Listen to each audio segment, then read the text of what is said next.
Okay, today I'm here with the MMA officials and referee president. What's your name? I'm Jeff Taylor. Yes. Jeff Taylor. I'm the president of the Ghana Mixed Martial Arts Association and the CEO of Global Warriors Champions, GWC. And we've been officiating and helping train officials all over Africa. This is our first time over in East Africa, so we're very excited. All right. Before we get to the technical question, how are you finding it here? You are touring currently the Adwa Memorial Museum. And are you fascinated with the facts that you have heard today? Can you say something about that, please? Yes. With me being born American, I'm finding a lot of hidden things that I didn't know. And it's amazing. Me as a black man, you know, and learning my first starting culture, which coming from Ethiopia, and I didn't know a lot of that. I'm very, very impressed and very excited to learn so much history. It's amazing. Yeah. Yeah. So now you can understand why it's named Adwa Fight Night, because it resonates our warrior culture for decades and centuries. Yes, and I seen the video with the horses and all that, and then they had the demonstration of the war. Oh, now I really get it. You know, I had saw the video before, and it was so nice. I really understand more now, and to think that we're talking mixed martial arts, and mixed martial arts has been going back further. If you look into what they would consider Manchu arts, it was some of the arts before it got separated into different, you know, arts, different combat arts. Right. So that alone says Ethiopia went to war with no guns, against guns, and still was able to conquer and win. It's amazing. I never knew half of this, you know. So yes, it's amazing. I feel you. Only swords and shields against cannons, guns, machineries, artilleries. Man, I'm so excited and so honored to be here with you guys. It's an honor that you guys have us here, and we're back at number one now. Even though we did some things in West Africa, but this is the beginning, and I'm very, very happy. Like one of you guys said, Lucy, the oldest found fossils were here. So we're here. We're here, starting all over. We're going to help push this thing to the moon. Yes, sir. Yes, sir. Yeah. It's Africa, where one Africa, you know. One champion, one Africa. One champion, one Africa. Yes, definitely. So one of the issue in here is boxing have been one of the prominent sports in here as well. So it has been a lot of decades since boxing matches have been held in here. But what is new is MMA. MMA is very new, and also the art of grappling is a new constitute in Ethiopia. With your team, are you well equipped? What is your grappling background of your students, the officials that will be officiating these fights? Are they well equipped? Do they understand the grappling, the danger of grappling, where the fight is going to end? And if they are stalling time, they should also break the ground positions. One of the things that, as an official, that we're taught, even through the international body, is to know when someone is trying to gain advantage in a losing position, and they want to get up or they want to do something to cause, like they can come over, grab the cage or the fence. That happened in the previous fight. Yes, you can't do certain things. You know, the ref will warn them immediately. Stop. If he keeps doing it, then he'll get strike or point against. You know what I'm saying? And they will still have to stay on the ground. Exactly. So you only think and say, oh, that don't work. I'm still getting pound, and you will learn. But that's why we're inviting all of the fighters to come to the training as well, so you won't make the mistake. If you're in a losing position and you want to gain a position, don't try the illegal stuff, because it won't work. Not with a good official. So that's what we're trying to do, and we want to show the world. If we bring in Conor McGregor, you know what I'm saying, we bring him in, then he understands that, hey, I'm going to get a fair fight here because of the officials, and we're here. And that's primarily why me being in America, growing up with the sport, I want to make sure we let the world know that we are here in Africa and we're ready, and we're going to do it the right way. I love it here. I think you will do a great job. Yes. Okay, I will be commenting on the fight. I will be good to know you, sir. Man, do you love the country? Oh, man, I love Ethiopia. And I've been here 3 times, but Dylan now understanding and sitting down talking to people and coming here, I've never been here. I'm understanding who I am and what we're fitting to build in MMA in Africa. I really, really understand that a lot more. And I'm supporting you guys 100%. I'm loving it. All right. Thank you, brother. Okay, I'm here with one of the MMA referees assigned for ETFC 02. What's your name, sir? I'm Derek Makar. Derek what? Makar. Derek Makar. Your name is hard to pronounce. Okay, today we are touring Adwa Memorial Museum. How are you finding it here? Do you find new information, new piece of information that you didn't know about our history, our culture? Are you amused by anything you find from today's tour? I'm so amazed. In fact, I'm taken aback because so much rich history.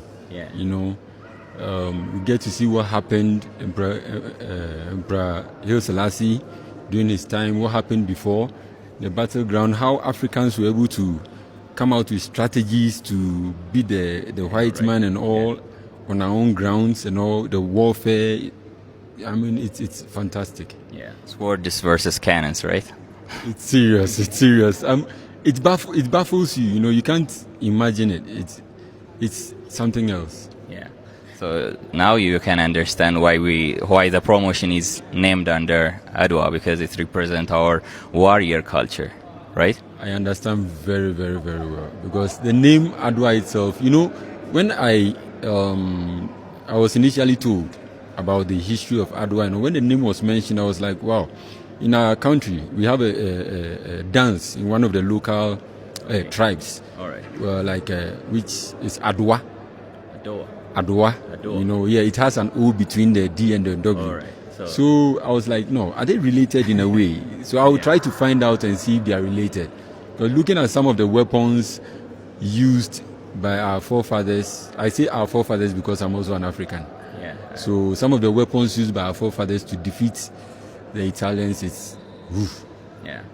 So there is a tribe called Adwa, Adwa. So you are more resonated with our culture because of that, right? Because we are in here in Adwa as well. Definitely.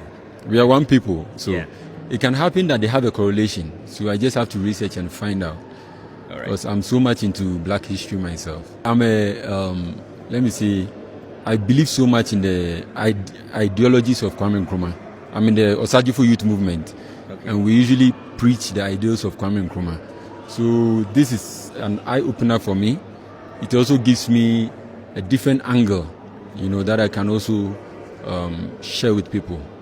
Now let's get to the technical question. I'm one of the MMA journalists in Ethiopia, and I think you are the main referees for the fight, and your other colleagues are also officiating the fights and giving trainings for the officials in here. Yeah. So can you give me a quick background check of your previous MMA promotions that you have experienced with? What makes you qualified to referee the main event of ETFC fight? Okay, so I started kickboxing in 2012, then I did Muay Thai, officiating, then mixed martial art also came in around 2016. Okay. So I've been doing it ever since.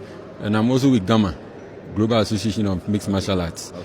And I was at the last World Championship in Indonesia, 2024. And it was a nice experience. You know, I learned a lot from there. So coming back, I was like, no, you know, in Africa, we have the fighters. We have the ability. So in my own small way, I'm trying to find a way to train more officials. So actually we are here to train officials, then take them into the event and then show them how to organize an event very well and professionally. I want to ask you one question as well, since MMA also constitutes of grappling. So are you familiar with that? I've heard in the ETFC 01 previous tournament, the main event, one of the fighters who will be headlining the ETFC 02, Johnny, that is, the champion. He have a few complaints from the previous fight refereeing, and he demanded that I should be referred with someone who have at least purple belt in Brazilian Jiu-Jitsu.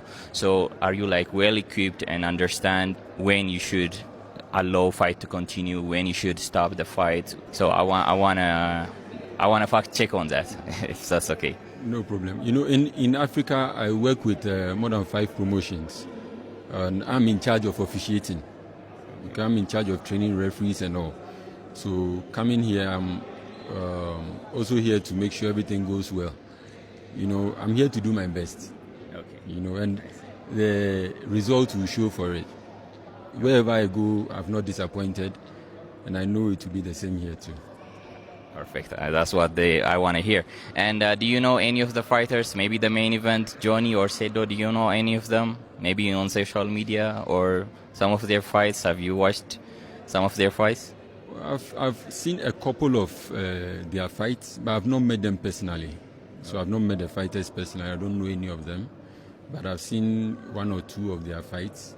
So basically, and you know, sometimes as an official, you might know the fighter's style of fight. You might know the fighters personally, but when you get in there, you must be neutral because each fighter has put in effort, trained for a long time. So if you are not smart in your thinking as an official, if you don't act very well, you put a fighter at a disadvantage. You know, so basically we try to do our best to make sure that everyone is on a level ground. Yeah. Okay. All right. Great. Then I hope you will do a great work, and happy to know you. Thank you very much. Thank you. I'm also happy to be in Ethiopia. All right. It's a very nice place. Nice people, nice environment, nice food. Do you find us welcoming? Fantastic. You know, since coming off the airplane from the airport, it's like everyone is ready to offer help. You know, from there coming in, everywhere you go, people smile with you. You know, sometimes you visit certain places and people don't even pay attention to you. But here you need a little help. And someone is ready to help out. I'm amazed. Well, that's what we want to be known for. Thank you. I'm happy that you are enjoying your time in here. Sure. All right. Thank you. Thank you very much.